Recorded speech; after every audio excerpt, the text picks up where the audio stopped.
I think a lot of people don't think working towards a mission is actually a viable and fruitful career path, that there's no way you're going to make, an income that'll allow you to pay your bills, which is definitely a myth that needs to be busted because it can totally be a super fruitful and very fulfilling career if that's something you're interested in. I think feminist leadership can take lots of forms and can be done in various fashions. It also doesn't necessarily need to be done by women. The he's, she's, and theys can also be feminist leaders and exemplify feminist leadership. I think from at its core, feminist leadership, one, recognizes any hypocrisy or gender imbalance that they might see in their system or in their workplace, and two, acts on it.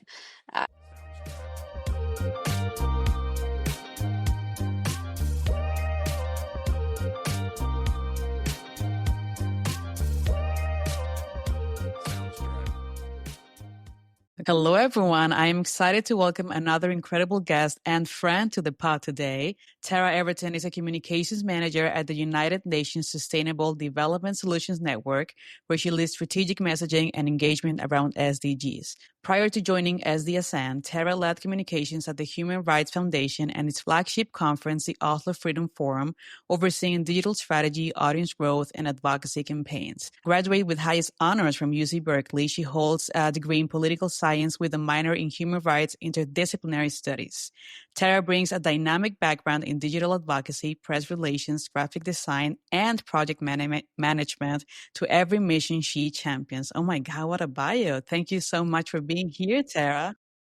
I'm happy to be here. Thanks for having me. Woo, I'm so excited for this. Okay, so we always have the same question to kick off. Where did you grow up as a kid? Is this what you saw yourself doing, or did you think you were going to be doing something completely different? Good question. I'm originally from San Jose, California, which is in the Bay Area in Northern California, about an hour south of San Francisco. I grew up in a very diverse and progressive town, sort of in the heart of Silicon Valley, which I think in some ways shaped my career aspirations. That being said, as a kid, I was kind of all over the place. I played a lot of soccer growing up. So at one point, I wanted to be a professional soccer player.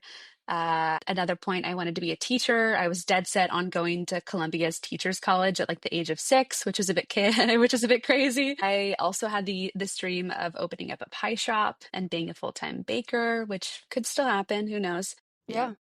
And then naturally, obviously, wanted to be the president of the United States as a kid, too. So I was kind of all over the place. And I can't say it necessarily to my now career, per se. Yeah. I'd vote for you, Tara. Thank you. Right? That could still happen, too. It could still happen. It's still in the cards. Right. Yeah. So diving into your early career, the UN is huge, right? United Nations. I think like that's the dream of lots of people and women specifically. So what originally drew you to the UN system, and what was your first impression of working within such a large institution? To be honest, I wasn't initially drawn to the UN system. I studied political science in my undergraduate career. And at the time, when entering college, was pretty determined to go into U.S. politics. I had a couple experiences on political campaigns, both at the city and statewide levels. And then I had a short stint on Capitol Hill. I think those experiences combined made me a little disillusioned with U.S. politics. And I started to question that potential path. And I ended up picking up a human rights minor.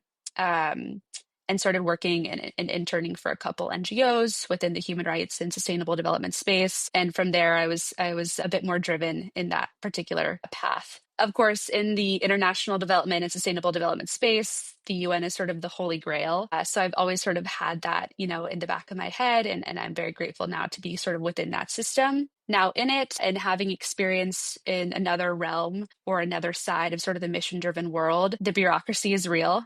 And I think anyone could decide or determine that by looking externally in. Bureaucracy, for some reason, still exists. And I think there are systems and policies and procedures in place that are meaningful and purposeful. I do sit in sort of a unique position in that my organization works under the auspices of the UN Secretary General, meaning we're sort of within the UN system and we're tied to the UN system and benefit from the UN network, but we're not an official UN department or program or group. So we don't have to adhere to the bureaucracy quite as much as, say, UNDP or UNESCO or UN Women. So we're sort of in this nice middle ground where we have some of the freedom and the flexibility working slightly outside of it, but also benefiting from being within the UN network. So yeah, first impressions, a little more bureaucratic, way more policies and procedures, but it's been really fascinating and interesting having this exposure and connection to the network on such a grand and global scale. Yeah, definitely. I think working at the UN was something that I thought about a lot in college. So it's interesting to hear your perspective from the inside now. Yeah. So what advice would you give someone entering international or policy-related work? This could be at the UN type of an organization or a nonprofit like the Human Rights Foundation, to someone who wants to make real change and not just quote unquote check boxes all day. Yeah, I think when entering this work, I hated the idea of working at a desk all day. And I do, unfortunately, but it's a unique sort of work that I think scratches the itch. That's someone who is really interested in making impact and working towards a mission of some sort. One piece of advice that I was given from a young age is start local. There's so much impact that you can make within your community or your neighborhood. And that was sort of my first taste, sort of within the political or geopolitical or sustainable development space. I worked on a city council campaign right out of high school and door knocked for a summer. My candidate unfortunately didn't win, but it was a really great first taste to sort of this world and this space. And I felt like I was making an impact within my community and my neighborhood. And of course, from there, the geographic scale of my impact and my work grew. From there, I worked on a statewide level and then on a national level and now a more international and global. But I think starting local and starting small is a great first step to get your, foot in the door or just get a taste of that space generally. Yeah, that's something my mom says often. Sometimes we just want to change the world and want to do it like big and go big or go home. And I'm like, you just need to start with like helping your neighbor or being Totally. like starting local. Or I think like, and I'm about to brag about you, but something as simple as just writing, having a Substack blog, writing your thoughts, which is very important. Like talking about very important topics right now is just as important as everything that we're doing, right? So growing up, I always had like this. I felt like these institutions / organizations were like a myth. Like I don't know what they're doing. Like how do they do what they do? So what's one myth about working in global advocacy or the UN system that you love to bust? Yeah, there are many myths out there, I'm sure. Perhaps this is more relevant or a bit broader to just nonprofit and advocacy work generally and mission-driven work, is that I think a lot of people don't think working towards a mission is actually a viable and fruitful career path, that there's no way you're going to make, an income that'll allow you to pay your bills, that it can actually be a meaningful career. I was fortunate that my mom worked in a nonprofit and still does work for a nonprofit called Rebuilding Together, which repairs homes for low income and disabled homeowners. And so growing up, I saw her having a really great and successful and meaning career in a nonprofit role. So I never thought for a second that couldn't be an actual career path for me. But I think there are a lot of people who are afraid that you're just not going to make enough money if you take that or go in that direction, which is definitely a myth that needs to be busted, because it can totally be a super fruitful and very fulfilling career if that's something you're interested in. And you don't necessarily need to divert and go towards, a different industry if you don't need to. I totally agree. That is something that I faced a lot going through college and figuring out what I wanted to do. And I think from a very young age, I knew I wanted to work in the nonprofit space. And my parents were like, you're not going to make any money there. Like guidance counselors, everyone was like, no, maybe look somewhere else, like do marketing for a big organization or something. Like this is just, dumb. You're not going to go anywhere. And Sure. I am forever grateful that I did go that direction despite all that. And everything you're saying is completely true. You can grow an amazing career in this space if that's what you want, right? I think Totally. it is a field that you don't make $1 million, but you can make a good living and also like love your work and be passionate about it. Definitely. And I also recognize that being able to work in the nonprofit space comes with some privilege. I was able to start my career working in a mission-driven role because I had support financially. And I know that's not the case for everyone, so it might not be a viable start from the get-go. But I think for the most part across the board, it is something that most people can eventually attain if that's something they're really passionate about. I totally agree. Awesome. Well, in a field as complex and a lot of times slow moving as climate or human rights work, how do you stay hopeful and mentally grounded and just passionate about the work you're doing and when you don't every day go to the office and see global change in front of you? You're right to say it's a little slow, especially within the UN system. As I mentioned, it's incredibly bureaucratic, so it sometimes just takes a long time for things to get done. That being said, the impact is there, and you just got to stay really connected to it. The impact might be a really tiny piece of a very large, super complex puzzle, or an equation you're trying to solve, but it's still a piece nonetheless. And so I think it's important to just realize and not let anyone else downplay or any other party downplay the importance of your puzzle piece and your impact. So I think it's important, one, to stay really connected to the impact that you are making, even if it's really minuscule and really small. In addition to that, I think it's important to just stay connected to the people in the space. That could be your colleagues if you are working in a mission-driven role. That could be your network on LinkedIn. That could be even the person you sat next to while phone banking in the last election. Staying connected to those people and realizing you're not alone in this greater struggle is super important. Like the Warriors phrase, strength in numbers. And I feel like that's super applicable when you're working towards something that's really scary and daunting. But if you know there's numbers behind your cause, it's way easier to stay hopeful. If you're isolated, how do you keep that hope, Yeah, Definitely. absolutely. What would you say as a woman working in global advocacy and institutional spaces? What unique challenges have you faced and how have you learned to navigate them? So I think there's a lot of hypocrisy in the space. I work within a space that very much lifts up women and champions, women's empowerment and women's equality and women's voices. But I still think in practice, when actually faced with that potential reality of gender balance, there's a lot of apprehension. And people are kind of spooked by it. And so it's not actually seen in practice in the space as much as, we would like it to. And that's the same across many, many different industries. So that hypocrisy is definitely there and real. And when seeing that in practice, I try not to get overwhelmed by it and see it as this big, scary obstacle that will never be triumphed or overcome. And it'll take generations to knock down, the wall. I think it's instead, I try to frame it as a challenge that I can try to overcome on a daily basis. And that can be done in very simple ways. That can be volunteering for leadership roles. So I ensure that there's a woman's voice at the table. That can be joining the DEIB committee, at any organization or company and ensuring, again, that women are properly represented and that their voices are heard.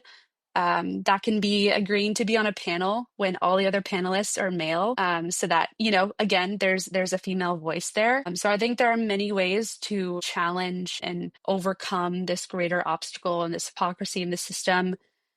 You're not going to tear down this wall tomorrow, but I think you'll just have to chip away at it, as much as you can in the small ways and big ways. I love that. Yeah, I agree. I think we rightfully are pushing for fast change. Yeah. But I do agree. I think it's just like what we talked about before. Like you're not going to go in the office and the world's going to be cured on a Monday, And so sadly, it does take time. And I think it takes everybody working together to get there. So that kind of rolls into my next question. What does feminist leadership look like to you? And this can be in or outside the office. Yeah. I think feminist leadership can take lots of forms and can be done in various fashions. It also doesn't necessarily need to be done by women. The he's, she's, and theys can also be feminist leaders and exemplify feminist leadership. I think at its core, feminist leadership, one, recognizes any hypocrisy or gender imbalance that they might see in their system or in their workplace, and two, acts on it. And there are many, many ways that someone could act on it and be a feminist leader.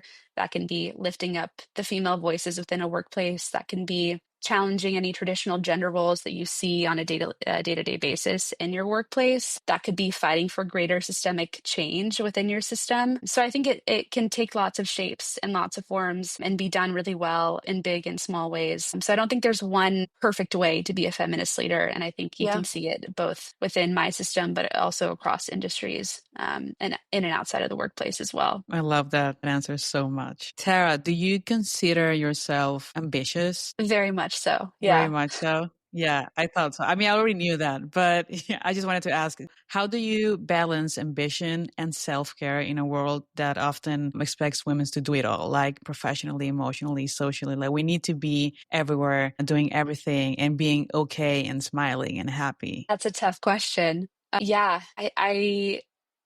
I will give this answer coming from a 26-year-old who's 5 years into their professional career who doesn't have a kid or isn't taking care of my elderly parents. So obviously, my concerns outside of the workplace are not necessarily, applicable to all people, especially, women who are much further into their professional career. That being said, I think it's really important to compartmentalize your work, especially if you're doing work that is really emotionally charged and is working towards this greater mission. Obviously, compartmentalization is easier said than done. And there are plenty of days that I come home from the office and I'm just like a complete mess because we got word that the administration just took X executive action and slashed funding there, and it's easy to get overwhelmed, and I think it's okay to be overwhelmed at times, but also give yourself the time and space to step away from that and separate yourself from that. One way I try to do that is by limiting my media consumption. The first thing I do when I wake up is obviously read the news, read the New York Times, and I'm reading the news and the headlines and various articles throughout the day because it's so critical and relevant to my work. So when I do come home, I try to shut my phone off and not read the news, even if I'm really anxious to, because it's so easy to get overwhelmed, especially in today's media landscape where the news seems more and more dramatic each and every day. So instead of checking my phone and checking the headlines, I try to find activities to do outside of work that are stress relievers, and that could be yoga or writing or doing some sort of creative project or just going on a run to blow off some steam. So, I try my best to compartmentalize and not bring the drama and the emotions that I feel and see every day at work to home. Again, easier said than done. And I'm sure that'll be challenged more and more as I get older and get farther into my professional career. Definitely. And I think all of the things you just listed out too can really help combat burnout in today's world. It's just, there's so much going on, not even to talk about people working 9-to-5 jobs, but just the world is so chaotic. And as you said, the news is terrifying every single morning. So I think everything you talked about is super important, just to take care of yourself, go on that run, eat a healthy dinner, and just, because really all you can do in the end is take care of yourself and your friends and your family, and, wake up in the morning and continue doing that. So I think that's really important. What would you say to young women who are passionate about advocacy work but are unsure how to stand out or speak up in a global or political space? I think similar to, starting local is just starting small. There are a lot of ways you can get involved that won't necessarily make you stand out per se, but I think it'll help you speak out and at least, grow your presence in the space. A good first place to start is just staying up to date with the news and knowing what's happening in your community and in your neighborhood or in your nation, voting in elections, sharing your opinion or sharing articles across your social media platforms, starting a Substack if writing is your forte, just finding the very small ways that you can get involved. Obviously, on a larger scale, there's fellowships and internships and volunteer opportunities, some of which are very competitive and some of which are not a guarantee to get. But I think there are so many more opportunities like that people are just unaware of. So doing your research into those opportunities and finding those, as we sort of said, you're not going to suddenly, join the UN tomorrow or have this massive role within the geopolitical and sustainable development space tomorrow. So I think starting small is definitely the best first step. Amazing. Yeah, I love that. So we're wrapping up this wonderful interview, which felt more like a chat between friends, which I love that too. What's one piece of career advice you wish you were told before joining the workforce full time after college? I would say trust your gut. I've felt like anytime I've questioned a decision or felt like I needed to say something in the workplace or make a massive career change, my gut has typically been right. And I think women are always questionable or question their gut because we're trained to be super meticulous and strategic about every single decision we make and everything we say in the workplace or outside of the workplace. And so for that reason, we hear our gut, question it, not necessarily always go with it. And I feel like in my experience, anytime my gut has told me something, it's typically right and I should follow it. So I think women should just trust their gut in and outside of the workplace. Preach. I like that one. Okay, last and final question, a nice favorite question. I think we told you this, but we're going to make a whole Spotify playlist of everyone's answers. So this is an important question. If your life had a theme song, what would it be? That is such a tough question. It could be anything. It can be multiple. It could be 1, 2. If you have a playlist you like to listen to, anything. Yeah, the first song that comes to mind, and perhaps this is a little cheesy, but I got really into Casa de Papel, or Money Heist, and the theme song there is Bella Ciao, which is like historically this That's a fun one. song for, revolutionaries, and it's been remixed so many times, and there's so many good remixes out there. I don't know if it's a theme song for my life, but I think it's a theme song or it's a song that just generally gets me really pumped up and excited, and I think also energized and empowered. So I think that is my song of choice for this question. I love that. I actually do have that in my saved Spotify Nice. playlist. It's a good one. It does hype you up very well. Get very excited Yeah. every time it comes on. Awesome. Okay, this was so much fun. Thank you for coming on. Is there anything else you want to add as we wrap up this episode? No, just thank you both for having me. I'm honored to have been asked. You guys are doing such a great job. I love listening every week. Thank you. Yay. Yeah. Okay, well, thank you so much for joining and sharing your obviously incredible journey. Your experience, both the UN and the advocacy space in general, are such an important reminder that real change happens when we stay true to our purpose and trust our voice, which is, I think, a huge thing we're trying to talk about here on the GoalGetHer Podcast and standing with fellow women in that space and beyond. So for our listeners, make sure to follow us on Instagram, LinkedIn, and TikTok at GoalGetHer Podcast for updates and great content. And don't forget to tune in. We have bi-weekly episodes you will not want to miss. See you soon. Bye.